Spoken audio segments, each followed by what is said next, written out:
Pack is a visual editor for React that lets you build your own page builder using your own components. And in version 19, it just got a lot more powerful. You can check the full release post in the description below, but in this video, I will give you a quick run through of the new metadata API. The metadata API is a new way that you have to inject shared data across all of your components in your config.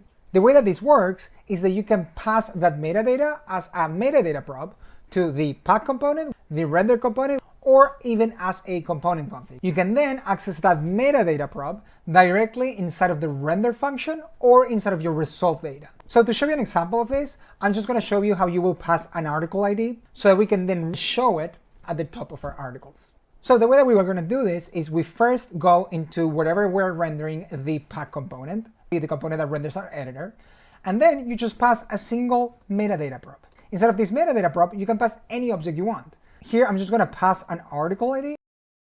And now what we can do next is we can go inside of our article and read it. For reading it, we need to access the pack prop. And then I'm just going to render that inside of a span that will say article ID.